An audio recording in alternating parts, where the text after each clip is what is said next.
The history tales, जहां हर पल एक कहानी है। नमस्कार साथियों, द हिस्ट्री टेल्स में आपका फिर से स्वागत है। मैं हूं आपका दोस्त मनीष कुमार शर्मा और आज हम एक ऐसी कहानी के बारे में जानने वाले हैं जिसने भारत के इतिहास को हमेशा के लिए बदल दिया। जी हां, आज हम बात करेंगे पुर्तगालियों के बारे में। कैसे छोटे से देश पुर्तगाल से चलकर कुछ नाविकों ने हजारों मील का समुद्री सफर तय किया और भारत के तटों पर अपने कदम रखे। उनका मकसद क्या था एवं उनके आने से भारत पर क्या असर पड़ा? तो तैयार हो जाइए इतिहास के पन्ने को पलटने के लिए, क्योंकि आज द हिस्ट्री टेल्स आपको बताएगा पुर्तगालियों के भारत आगमन की पूरी कहानी, बिल्कुल सरल और आसान भाषा में। सबसे पहले 1492 ईस्वी में स्पेन का कोलंबस भारत को खोजने निकला था, किंतु वह अमेरिका की खोज कर बैठा। उसके बाद 1498 ईस्वी में वास्को डिगामा ने अब्दुल मजीद नाम के एक गुजराती की सहायता से भारत के कालीकट बंदरगाह में प्रवेश किया। उस समय कालीकट में हिंदू शासक, जिसकी उपाधि जमोरिन थी, वह शासन कर रहा था। उसने वास्को डिगामा का स्वागत किया, परंतु वहां पहले से व्यापार कर रहे अरबों ने इसका विरोध किया। तब जमोरिन ने वास्को डिगामा को काली मिर्च और जड़ी बूटियां ले जाने की आज्ञा प्रदान की। पुर्तगाल में वास्को डिगामा द्वारा जो माल ले जाया गया था, उसके कुल मार्ग के खर्चे का निकालने के बाद भी 60 गुना से अधिक मूल्य पर बिका। वास्को डिगामा दूसरी बार 1502 ईस्वी में भारत आया। 1503 ईस्वी में अल्बुकर्क भी भारत आया। उसने पूर्वी जगत के काली मिर्च और मसालों के व्यापार का एकाधिकार प्राप्त करने का उद्देश्य से 1503 ईस्वी में कोचीन में अपनी पहली फैक्ट्री डाली। उसके बाद 1505 ईस्वी में कन्नानूर यानी कन्नूर में उसने अपनी दूसरी फैक्ट्री को स्थापित किया।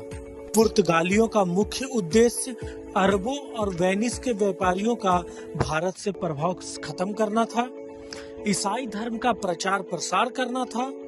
पुर्तगालियों ने अपने सामुद्रिक साम्राज्य को एस्तादो द इंडिया का नाम दिया था।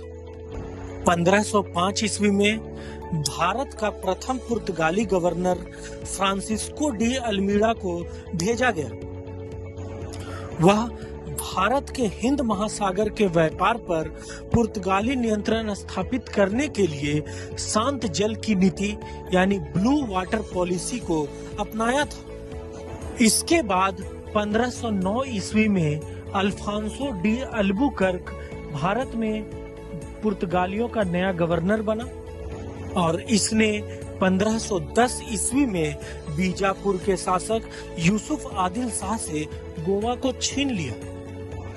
उसी समय 1511 ईस्वी में दक्षिण पूर्व एशिया की सबसे महत्वपूर्ण मंडी मलक्का भी पुर्तगालियों के नियंत्रण में हो गई। अल्बुकर्क ने विजयनगर के शासक कृष्णदेव राय से भी मैत्रीपूर्ण संबंध बना लिए थे। अल्बुकर्क के बाद 1529 ईस्वी में नीनो डी कुन्हा पुर्तगाल का नया गवर्नर बना। नीनो डी कुन्हा ने 1530 ईस्वी में कोचीन की जगह गोवा को अपना मुख्यालय बनाया। नीनो डी कुन्हा ने सेंट थॉमे यानी मद्रास, हुगली, बंगाल एवं दीव काठियावाड़ी तट में पुर्तगीज बस्तियों की स्थापना की। बंगाल में सतगांव, चटगांव एवं हुगली में पुर्तगीज का व्यापारिक केंद्र का प्रसार हुआ। पुर्तगाली चटगांव के बंदरगाह को महान बंदरगाह की संज्ञा देते थे। 1662 ईस्वी में ब्रिटिश राजकुमार चार्ल्स द्वितीय की शादी पुर्तगाली राजकुमारी कैथरीन बिग्रेंजा के साथ हुई और दहेज के रूप में बम्बई जो था वो अंग्रेजों को मिला। 1628 ईस्वी में अंग्रेजों ने हारमुज पर कब्जा कर लिया और इसके बाद पुर्तगालियों का धीरे धीरे पतन होने लगा। 1632-33 ईस्वी में मुगल बादशाह शाहजहां के समय मुगल सूबेदार कासिम खां ने हुगली में पुर्तगाली बस्तियों को पूर्णतः नष्ट कर डाला 1739 ईस्वी में मराठों ने पुर्तगालियों से बेसिन छीन लिया। अंत में पुर्तगालियों के पास बस गोवा, दमन दीव बच गए, जिस पर स्वतंत्र भारत की सरकार ने 1961 ईस्वी में कब्जा कर लिया। ऐसा कहा जाता है कि पुर्तगाली सबसे पहले आने वाले थे और सबसे अंत में जाने वाले थे। पुर्तगालियों ने कार्टेज आर्मडा काफिला व्यवस्था द्वारा एशियाई व्यापार पर गहरा प्रभाव डाला। पुर्तगाली स्वयं को समुद्र का स्वामी कहते थे। कोई भी अरबी या भारतीय जहाज इनसे कार्टेज यानी परमिट लिए बिना अरब सागर में नहीं जा सकता था। यहाँ तक कि अकबर ने भी पुर्तगालियों से प्रतिवर्ष एक निःशुल्क कार्टेज प्राप्त किया था। पुर्तगालियों के आगमन के पश्चात भारत में क्या क्या परिणाम हुए? 1538 ईस्वी में गोवा में बिशप की नियुक्ति हुई। पुर्तगालियों ने सेंट फ्रांसिस जेवियर के नेतृत्व में भारत में बहुत सारे चर्च की स्थापना की। 1542 ईस्वी में संत जेवियर भारत आया था। संत जेवियर पुर्तगाली governor Martin Francis Alfonso D'Souza के साथ आया था। संत जेवियर पूर्वी जगत में प्रधान ईसाई धर्म प्रचारक था। 1560 ईस्वी में पुर्तगालियों द्वारा घृणित ईसाई धर्म न्यायाधिकरण व्यवस्था का प्रचलन किया गया और 1560 ईस्वी में ही गोवा में ईसाई धर्म न्यायालय की स्थापना की। पुर्तगालियों ने मध्य अमेरिका से तंबाकू, आलू और मक्का लाकर भारत में प्रचलित किया। काजू, अनानास, लीची, संतरा, पपीता, मूंगफली आदि भी पुर्तगालियों की ही देन है, जिसे इन्होंने विभिन्न देशों से प्राप्त किया था। पुर्तगालियों के साथ ही भारत में गोथिक स्थापत्य कला का आरंभ हुआ। भारत में प्रिंटिंग प्रेस की शुरुआत पुर्तगालियों द्वारा हुई। 1556 ईस्वी में गोवा में प्रिंटिंग प्रेस स्थापित हुई थी।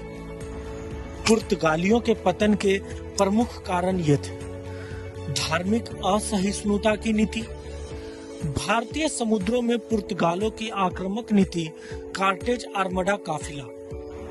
फिर उन्होंने व्यापार के साथ ही लूटमार की नीति को भी जारी रखना, नए उपनिवेश ब्राजील की खोज, जिससे भारत से ध्यान कम हो गया, पुर्तगाली गवर्नरों पर पुर्तगाली शासकों का अत्यधिक नियंत्रण, यह सब पुर्तगालियों के पतन के कारण थे। तो साथियों, ये थी पुर्तगालियों के भारत आगमन की कहानी। एक ऐसी घटना जिसने न केवल व्यापार के नए रास्ते खोले, बल्कि आने वाले समय में भारत के राजनीतिक और सामाजिक परिदृश्य को भी गहराइयों से प्रभावित किया। इस कहानी के बारे में आपके क्या विचार हैं, हमें कमेंट सेक्शन में जरूर बताएं। अगर कहानी रोचक लगी हो तो अपने साथियों के साथ शेयर करें, लाइक करें और ऐसे ही ऐतिहासिक जानकारी के लिए हमारे चैनल द हिस्ट्री टेल्स को सब्सक्राइब करना ना भूलें। धन्यवाद।